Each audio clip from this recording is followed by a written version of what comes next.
given its astoundingly large number of satellites, can intervene and provide information regarding just about any place on the planet. Although there is no need for major allies of the US to be largely concerned, nations such as Syria, Iraq, and others that have not yet made it into or might even be able to make it into Biden's good books have all the reasons to be afraid.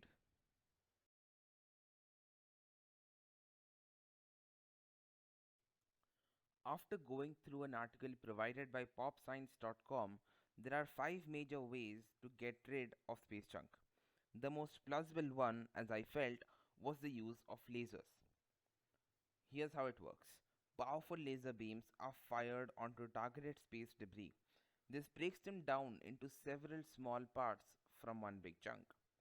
From then on, solar storms and radiation take over and almost completely degrade the material, either by burning it down or blowing it strong enough to clear it up from the Earth's atmosphere.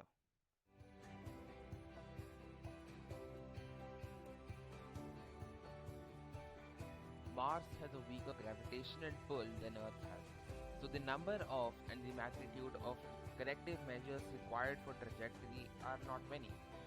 Besides, the thin atmosphere of Mars further reinforces this claim. But in the case of Earth, the rather thick and dense atmosphere and higher gravitational forces necessitate strong and frequent corrective measures for trajectory. This process can be made efficient by adding stages so that unnecessary mass can be discarded and less fuel is expended in the process.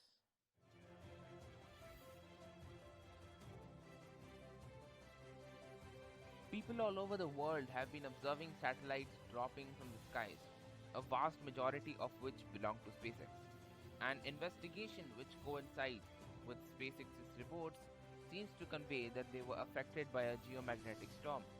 For those unfamiliar with the term, a geomagnetic storm is a temporary disturbance of the Earth's magnetosphere caused by a solar wind shock wave and or cloud of magnetic field that interact with the Earth's magnetic field.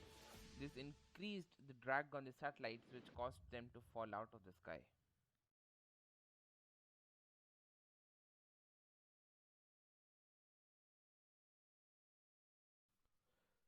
There wasn't much info on the 297th launch as far as our research on this is concerned, but we managed to gather some info on the latest launch, which was the 66th Long March 2D launch.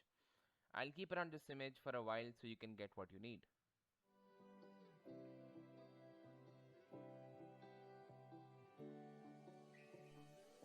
The moon landing has widely been considered a hoax, so I took to the all knowing internet and indeed found two really obvious clues that the conspiracies might, after all, be true.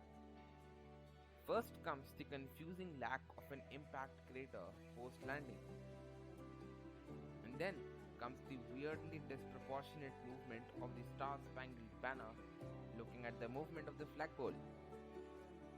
So it seems to say that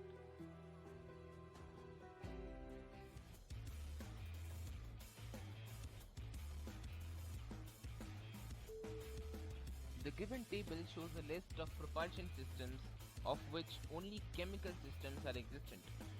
They use combustion of certain chemicals to generate thrust. But the fastest method, which also seems to be the coolest, is the nuclear propulsion spaceship, which exploits the properties of nuclear fusion, which, for reference, is also found in atomic bombs. Although highly ambitious and far fetched as it may sound, it is actually possible. However, the time it takes to reach Alpha Centauri isn't listed on the table, so I took the liberty of doing it for you. As you can see, the distance and speed have been listed, and now I proceed to calculate the time, which comes out to be about 36 years. In terms of time, this method is 98.466% faster than the solar sail concept, which also hasn't yet been developed. Yeah, but it's not really. Sally Ride, the first American woman to travel to space, quoted, "The engineers at NASA, in their infinite wisdom, decided that women astronauts would want makeup. So they designed a makeup kit. You can just imagine the discussions amongst the predominantly male engineers about what should go in a makeup kit.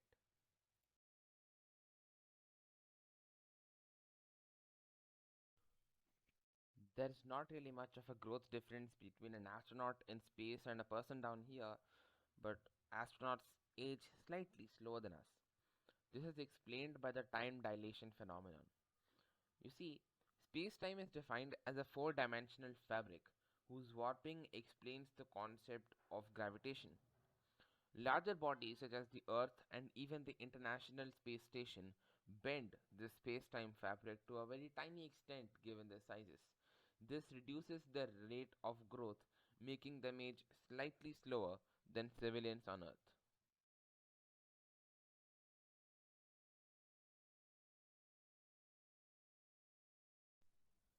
NASA had been conceived as an organization focused primarily at research and development of modern concepts of spaceflight and aviation.